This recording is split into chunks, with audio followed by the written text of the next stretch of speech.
All right, now we're gonna switch gears and turn back to the Bix Beiderbecke family house. The historic home in Davenport is now for sale. It's about $220,000, and in our first half hour, we went through a tour of it.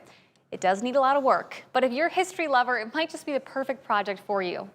Speaking of history lovers, though, we are honored to have Nathaniel Kraft, director of the Bix Museum, joining us now. Thanks for being here with us today. Thanks for having me. I want to start as basic as possible here. For people that don't know the true extent of Bix's impact on jazz music, can you fill us in a little bit? Well, the short answer is he was considered one of the first white jazz improvised soloists.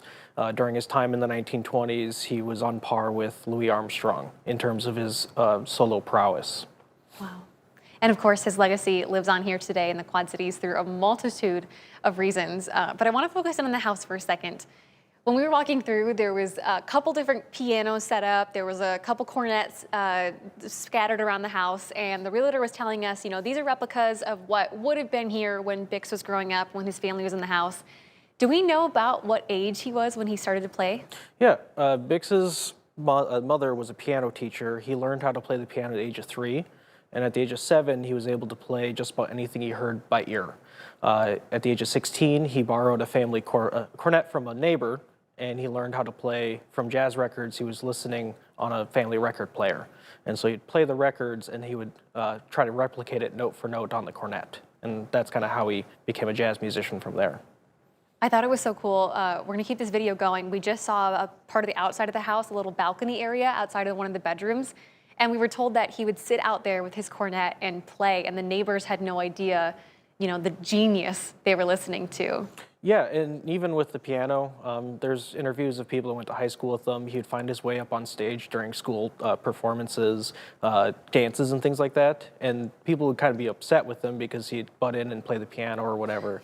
But they didn't realize, you know, they were experiencing a guy who was playing music 20, 30 years ahead of his time. Seriously. Of course, Bix Beiderbecke died at age 28. Am I getting that right? Yes. Okay. And there's a legend that the realtor was telling us. Again, we should say, this right here that you're looking at, this is not Bix's cornet. This is a replica. No, it's the model that he would have been borrowing when he was 16 when he learned. So this legend that we were being told about is that there's a closet in the bedroom that would have been where Bix's sister slept, and that his family found a bunch of records of his in there. What's going on with that? Yeah, so the story goes, and it's reported by a friend of his, Essen Spurrier, in a documentary made in 1981, that when Bix was home visiting family during his recovery in between gigs with the Paul Whiteman Orchestra, he had been at home by himself searching through some things, and he found a box full of unopened records. Bix would send home all of his pressings to his family to have them listen to, and he assumed those were all the records that he was sending home. What would then happen was he kind of freaked out about it, and it kind of goes from there. Essen had reported it, that it was, you know, his family didn't listen to his records. To us, we think what was happening was his brother Bernie, who got him into jazz, owned the management of the record store at the local department store, Von Mauer. And we think it was probably his overstock, because Bix would actually get deals with Bernie so he could purchase all of his records to sell here locally.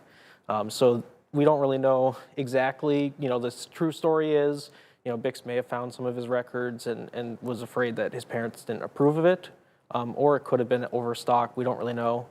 We don't know where the records exist. You know, we don't have them today. Interesting. So when it comes to the house itself, it needs a brand new roof. It's going to need a lot of work on the outside, on the fixtures, a whole bunch of areas. In your opinion, why is it so important that someone does put in the time and the money to restore a house like this? Yeah, we see a lot of historic houses, especially in Davenport, that are falling apart, they're falling down, and this is a very important house, not just for us, but for globally in music history. A number of years ago, I believe Louis Armstrong's childhood home was torn down. There's a lot of musicians whose homes have been torn down in the last number of years, and they don't get preserved because people just don't put the time and money into it, and it's a costly effort. If you drive up down Grand Avenue, where Bix's house is, you see a lot of those old late Victorian homes. Many of them are still occupied, but a lot of them you see they're deteriorating, and it's a very big, important history of a lot of immigrants who moved in, and they built those homes with their hands physically. And there's a lot of very good history there, and Personally, I really like the way they look. I'd prefer it that we get to keep some of those homes for as long as possible. And thousands of people come to Davenport just to see the house. Well, Nathaniel, before I let you go, the Bix Beiderbecke Museum is moving. It's hoping to open sometime this summer. But really briefly, what do you have planned for the 55th Bix Jazz Festival happening this summer?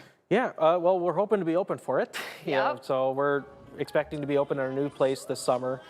We just got a big collection in from the Bill Donahue family. He was the band leader that started the Bix Festival back in 1971. He was a band from New Jersey, the Bix Beiderbecke Memorial Jazz Band. They came and played at Bix's gravesite on the 40th anniversary of his death. And by the time the next year started, they decided to make it an annual festival. And we're still going 55 years from now. So we'll have a bunch of stuff from Bill's collection on display at the new museum. So cool. It's going to be a busy summer for you guys. Yes, we hope so. And hopefully it'll be capped off by someone buying this house. Yes. Nathaniel, thank you so much for joining us today. Thanks for having me. And for you guys at home, if you want to share this story or check out the listing for Bix's family home, head over to WQAD.com and the As Seen on TV tab.